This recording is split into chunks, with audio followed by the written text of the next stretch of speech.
Apprendre à la maison.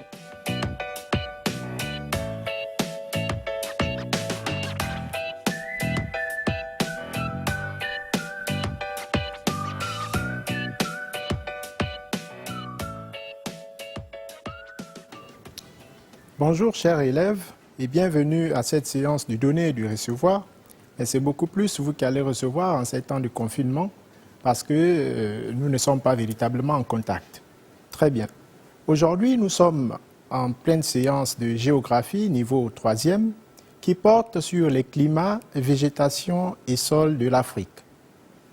À chaque fois, les activités que nous menons dans la vie sont toujours conditionnées par le climat qu'il fait, ou alors dans l'espace végétatif dans lequel nous nous trouvons, ou alors les sols qui conditionnent le type de culture pour nous. Alors, aujourd'hui, nous allons donc, je disais, en rappelant le titre, parler des climats, végétation et sols. Dans ce cours, nous avons 3 objectifs spécifiques. Vous devez donc être capable, au terme de ce cours, de caractériser les climats de l'Afrique.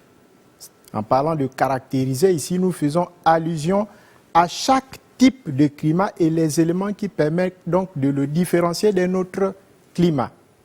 Deuxièmement, vous devez donc être capable, au terme de cette leçon, d'établir le lien entre climat, végétation et sol.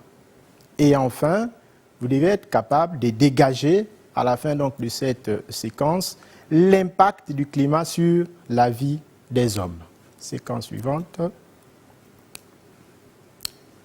Nous savons que le milieu de vie donc, associe climat, végétation et sol.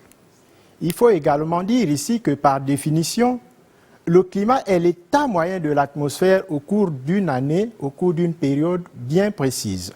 Qu'en est-il de la végétation ? La végétation, quant à elle, peut être définie comme étant l'ensemble des plantes ou des végétaux que l'on rencontre dans un endroit défini. Dans le cas de notre pays, le Gabon, nous avons une végétation qui n'est pas forcément celle que nous pouvons retrouver au Cameroun ou au Congo. Chaque espace a donc un type de végétation. Et enfin, le sol, comme vous l'avez vu en classe de 6e, est la partie superficielle ou visible de l'écorce terrestre. Pour commencer, pour aller directement dans ce cours, nous avons le grand 1 qui porte sur les facteurs climatiques d'Afrique et leur action. Quels sont les facteurs climatiques que l'on rencontre en Afrique? Il y en a 3 principalement que nous avons retenus, les 3 grands facteurs climatiques que l'on rencontre en Afrique. Premièrement, nous avons le facteur dit cosmique. Généralement, le facteur cosmique ici, on fait allusion au Soleil. Tous, vous savez qu'en classe de 6e, là aussi, ou en seconde, vous avez étudié le système solaire. Et en parlant du système solaire, vous avez appris que l'ensemble de la planète, l'ensemble du globe, pour ce qui est des climats, est influencé par le rayonnement solaire. Vous avez également appris que, en parlant toujours du système solaire, il y a donc 2 mouvements qui déterminent donc le système. Il y a le mouvement dit de rotation, mais il y a aussi le mouvement dit de révolution. Et lorsque vous avez appris et étudié le mouvement de rotation, on vous a dit, soit moi ou je ne sais pas trop, ceux qui ont fait la classe de 6e ou seconde, peut-être c'était avec un autre collègue, que le mouvement de rotation avait pour conséquence, si vous voulez, la variation ou alors les changements entre les jours et les nuits. Tous ici, il y a des moments où nous voyons qu'il fait jour, alors que sur un autre continent, il fait nuit. Ne vous trompez pas, il ne fait pas jour sur l'ensemble du globe. Non. Pendant qu'ici au Gabon, il fait jour présentement, quelque part sur la planète, il fait nuit. Et pour ce qui est du mouvement de révolution, vous avez appris que ce mouvement a pour conséquence la variation de saison. Dans le cas du Gabon, nous avons singulièrement 2 grandes saisons. On parle de la saison de pluie et de la saison sèche, mais il y a aussi une petite saison de pluie et une petite saison sèche. Mais généralement, pour ce qui est de notre climat, c'est chaud et humide. De toutes les façons, nous en reviendrons dans la suite de ce cours. Deuxième grand facteur, c'est le facteur atmosphérique. Dans l'atmosphérique, nous avons l'expression atmosphère. C'est-à-dire que dans les facteurs atmosphériques, ici, ces facteurs font allusion aux alizés, c'est-à-dire au vent régulier qui souffle donc vers l'équateur. Généralement, les vents viennent du nord et ils soufflent donc vers l'équateur, soit du sud vers l'équateur ou du nord vers l'équateur. Et donc, ces vents qu'on appelle ici alizés vont conditionner ou vont donner lieu à un type précis de climat. Et en troisième position, nous avons les facteurs géographiques qui sont donc les courants marins. Et dans les facteurs géographiques, hormis les courants marins, on peut également ajouter l'influence du relief qui également peut, si vous voulez, susciter un type précis de climat. Diapo suivante. Après donc avoir vu le grand 1, nous avons vu que le grand 1 était donc celui qui exposait les grands facteurs climatiques, à savoir les facteurs cosmiques, ensuite les facteurs, comme nous venons de le voir, atmosphériques, qui sont eux conditionnés par l'atmosphère ou relatifs à l'atmosphère, et enfin les facteurs géographiques. Passons maintenant au grand 2 qui porte sur les climats, végétation et milieux de vie en Afrique. Quels sont les climats que l'on retrouve sur le continent africain? Quel type de végétation retrouve-t-on dans un type précis de climat?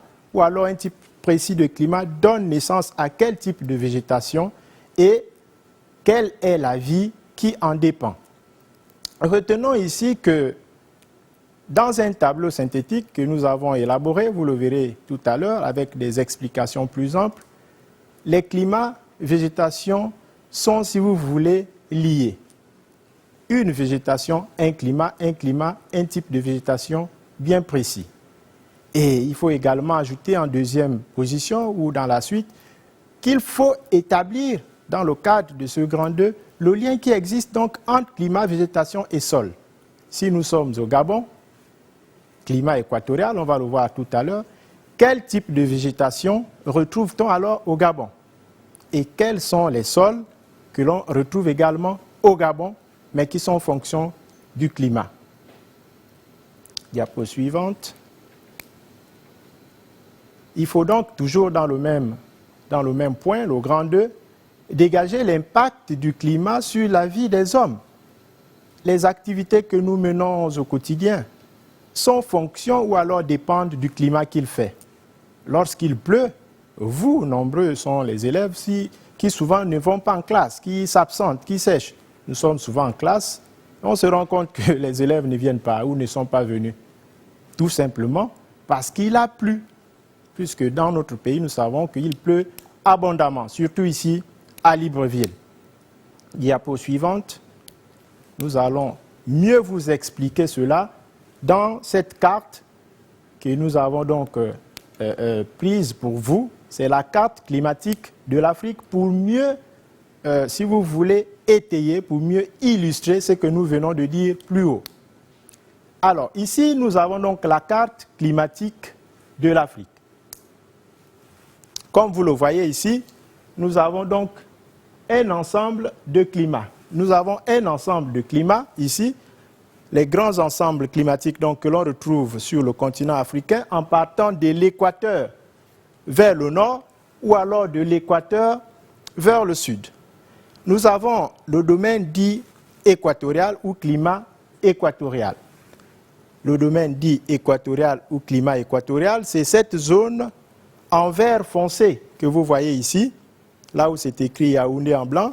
Mais toute cette zone en vert foncé est la zone, donc si vous voulez, dans laquelle nous rencontrons le climat de type équatorial. Donc le Gabon en fait partie puisque notre pays étant situé sur l'équateur qui est ici, donc au Gabon nous retrouvons le climat équatorial. Ensuite, ici, dans le climat donc dit de type équatorial, nous le verrons plus tard dans un tableau qui a été conçu pour la circonstance, nous avons donc une forêt dense. Au Gabon, de toutes les façons, nous rencontrons donc une forêt dense, l'ensemble du territoire étant occupé à plus de 80% par la forêt. Puis arrive donc le domaine tropical humide. C'est cet espace que vous voyez ici qui est peint en vert.